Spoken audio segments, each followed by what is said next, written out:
pemerintah yang sewenang-wenang, yang memakai tenaga swasta. Kalau di Amerika, detektif swasta untuk melanggengkan kekuasaan. Tidak peduli cara apapun ditempuh. Berapa banyak dana dikucurkan, belum lagi ditambah dengan 90,4 miliar yang diberikan kepada buser-buser jahanam. Sehingga ada profesor berdebat dengan Rocky Gerung. Allahu Akbar. Ibu bapak, saudara-saudaraku, profesor itu bukan gelar. Tapi ustadz bicara begini, ya memang bicara begini karena kebenaran. Pemerintah yang tidak adil, al-umara'u bil ju'uri, penguasa yang sewenang-wenang, dikit-dikit tangkap, dikit-dikit penjara, hanya masalah sedikit penjara. Orang-orang yang di pihaknya, di pihak penguasa, melakukan tindakan apapun, menghina orang, memfitnah seseorang, lolos. Termasuk yang berkata kemarin, Islam itu agama teroris. Innalillahi.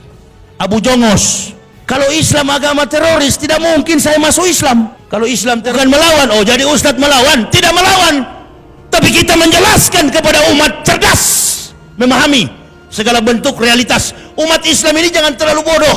Nggak pernah ada Nabi Muhammad dalam bentuk gambar, lukisan maupun foto. Mengapa? Karena Nabi Muhammad hidup di zaman yang belum ada foto. Lalu bagaimana mungkin Nabi Isa yang 576 tahun sebelum Nabi Muhammad ada fotonya? Kacau nih kafir ini. Saya nggak pernah ada rasa takut. Saya bilang, sudah putus urat takut saya. Yang saya takut kalau saya tidak sholat 5 waktu. Kalau hanya takut dengan jenderal-jenderal 100 bintang sekalipun, saya tidak pernah. Ustadz-ustadz ini punya konsep melampaui dari para politikus. Allahu Akbar. Jangan berpikir bahwa saya, Uwas, Tengku Zulkarnain, Haikal Hasan, dan lain sebagainya, teman-teman yang lurus di jalan Allah, kami nggak paham berpolitik. Kami lebih piawai, kami lebih cakap, kami lebih tajam melihat realitas politik. Jangankan politik nasional, internasional, global, kami paham. Makanya untuk menggambarkan siklus politik dalam arus kehidupan global, modernisasi, era sekularisme, digambarkan dalam kehidupan rumah tangga. Lebih mudah untuk memahaminya, karena kita semua merasakan. Kebetulan Islam ini juga agama yang kontekstual. Apapun yang pernah, sementara, dan akan terjadi, Islam sudah mencatat dalam konteks kebenaran Kitabullah Al-Quranul Karim, ditambah dengan panduan akhlak, moralitas manusia yang bertutur dari mulut ucapan lisan Nabi yang kita kenal dengan hukum hadis sunnah Rasulullah. Orang demo nggak minta izin, orang demo rapat nggak pakai masker, sudahlah. Orang yang pakai masker begini kan cuma 3 persoalannya. Yang pertama, percaya kepada corona, takut kepada corona, cinta kepada corona. Itu yang pakai masker. Yang tidak pakai masker, 1, tidak disiplin. Yang kedua, beriman bahwa corona, COVID itu ada. Itu yang tidak pakai masker. Dan yang ketiga, orang yang tidak pakai masker mengikuti apa yang disampaikan oleh bapak kita. Dia. Artinya jangan takut. Ini di jalan-jalan orang nggak pakai masker. Yang pakai masker takut-takut, kayak betul-betul sehat, padahal bengek.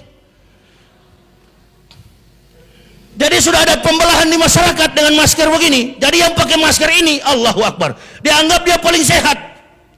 Yang tidak pakai masker dianggap penyakitan. Awas.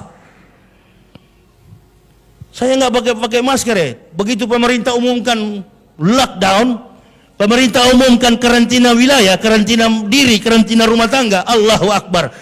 3 bulan saya nggak keluar rumah karena menuruti pemerintah. Nah begini, supaya corona ini habis isunya, berhenti itu bisnis.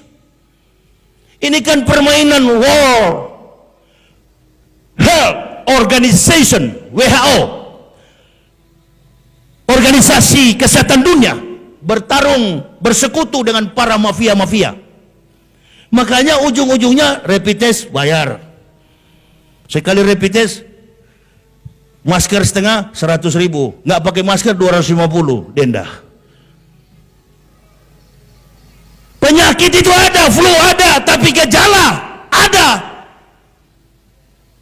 Orang kalau kena malaria ada gejala, demam, demam, panas dingin, itu dirubah lagi strategi OTG, orang tanpa gejala. Innalillahi. Nggak usah lari bu, nggak usah lari pak. Jangankan penyakit. Wa ma kana linafsin an tamuta illa biidnillah. Kitab muajalah. Jangankan penyakit, mati pun antum tidak bisa menghindar. Kalau sudah waktunya, Allahu Akbar. Mau lari kemana ibu bapak? Saya pernah membaca kitab Ihya Ulumuddin. Dikisahkan bahwa Allah Subhanahu wa taala memerintahkan malaikat maut mendatangi dua manusia. Ini supaya ibu bapak jadikan corona ini sebagai hikmah. Entah dia ada atau tidak, walam bisawab. Yang saya tahu ujung-ujungnya bisnis.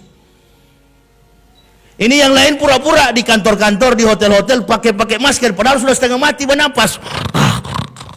Bagaimana orang tidak mati, satu badan terbungkus?